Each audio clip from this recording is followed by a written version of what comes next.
Coach Porter, so I'll only be answering special teams questions, kicker techniques, punter, so go ahead. Who's starting quarterback? No George Pettaway questions. That's right. That's right. Patrick, Michael Coe, WCHL Chapel Row. For people who don't really know what the GM of a major college football program does, what is your day-to-day life? Just put out fires is the main thing. No, obviously oversee all of recruiting, so that's from on-campus visits. I got a great staff that works under me that do an unbelievable job. On-campus visits, the evaluation process, the marketing aspect, the roster management with Coach Brown and all the assistant coaches, trying to figure out how many we're going to take.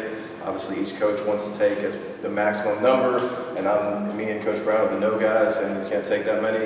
And then now with the transfer portal, how heavy that is involved, obviously with that, and where we need help as far as transfers versus high school kids, trying to project who's going to be on your team, which is a nightmare for every person across college football.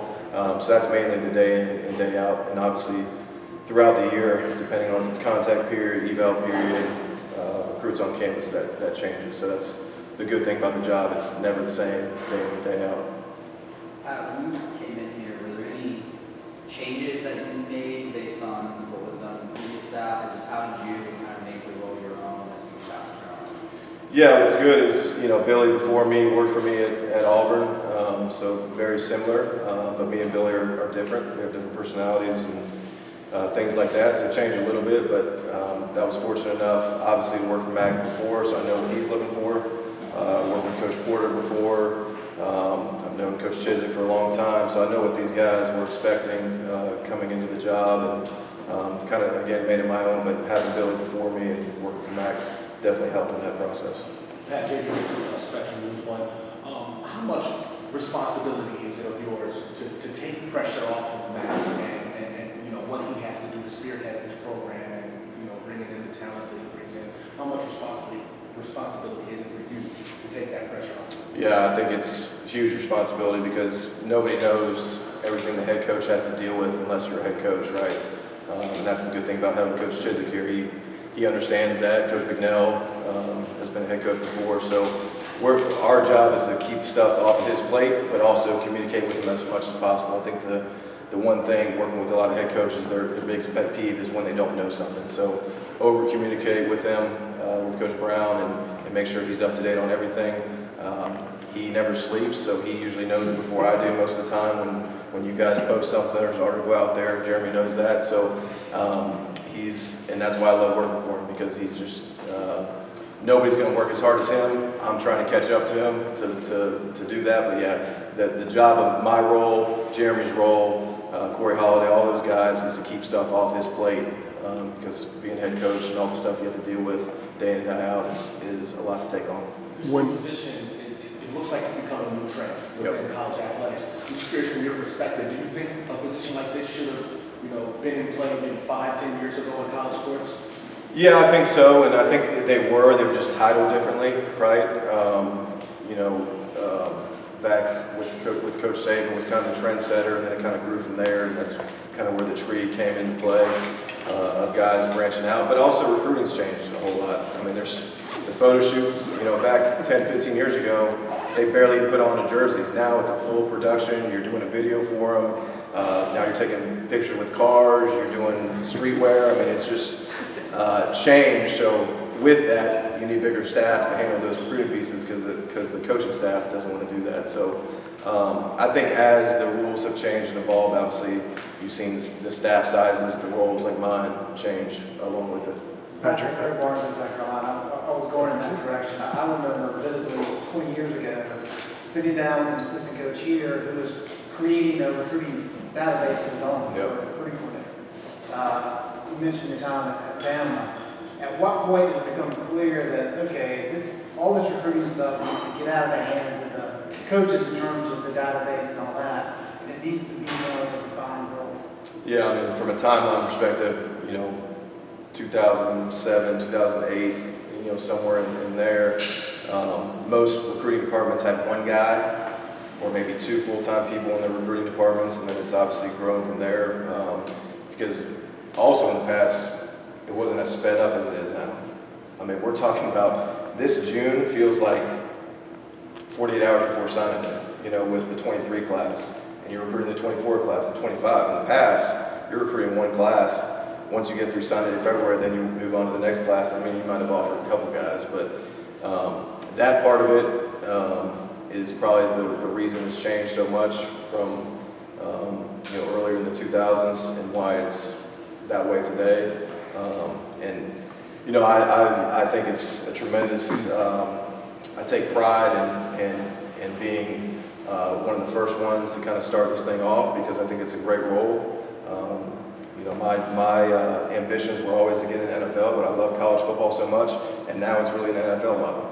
And now players are getting paid with NIL and all that kind of stuff, so it's becoming more and more like the NFL. So it needs to be structured as such.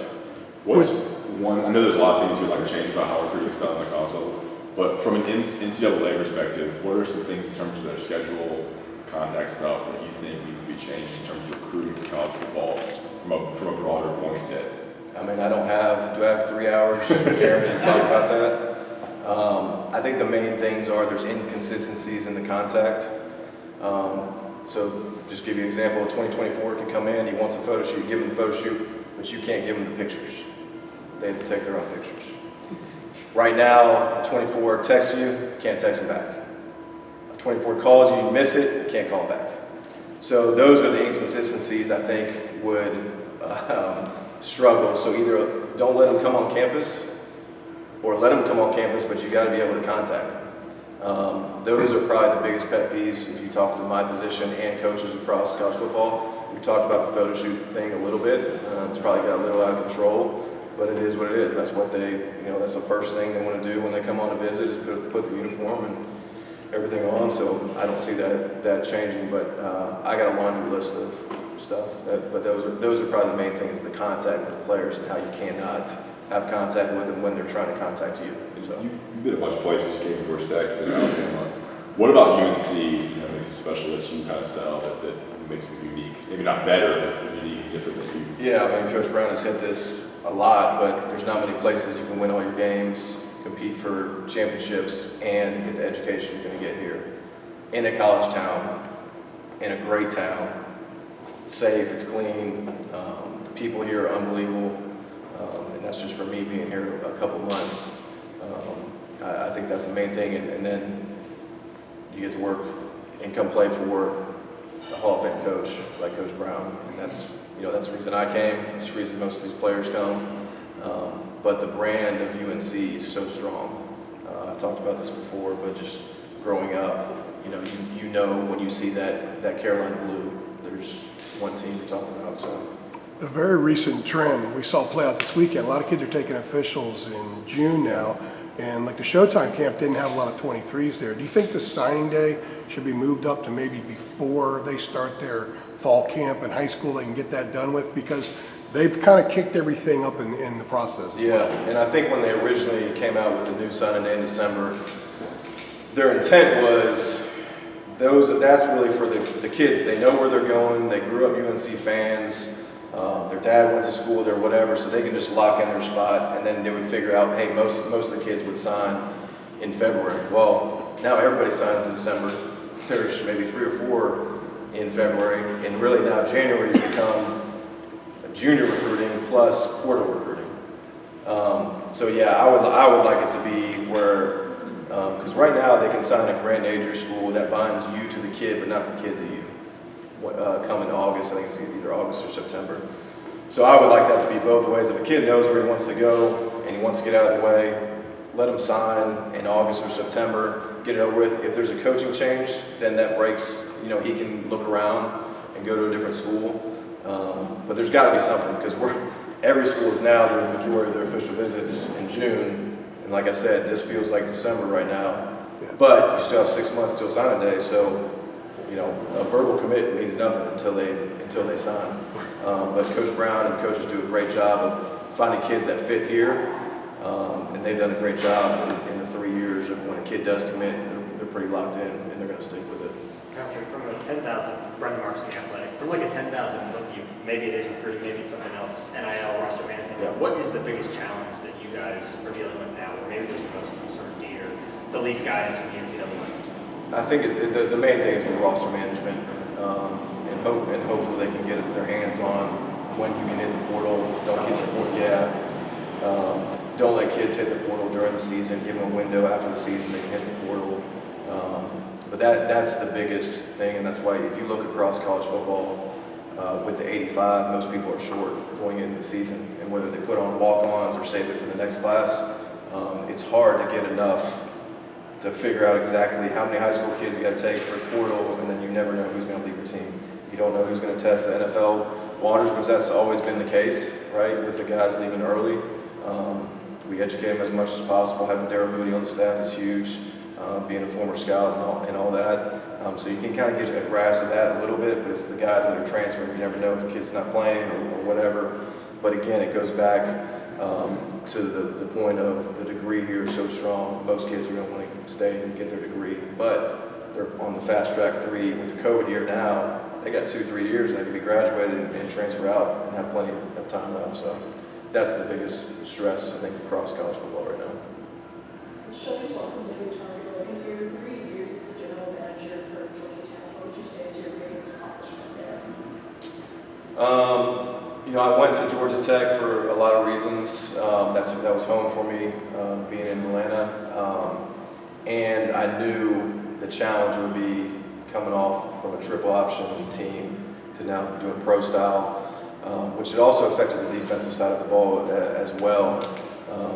So I think just an accomplishment, just getting going. Obviously the wins aren't there yet, but I think Coach Collins and their staff, they're going to be a formidable opponent this year.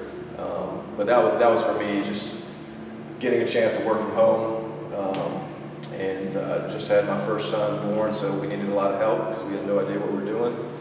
So my parents and my family being there, so that was, to me, it was more of the personal and the accomplishments there. But again, I'm just glad to be here. Glad Coach Brown brought me back and fired up to get the season rolling. All right, let's go eat some lunch. Appreciate y'all.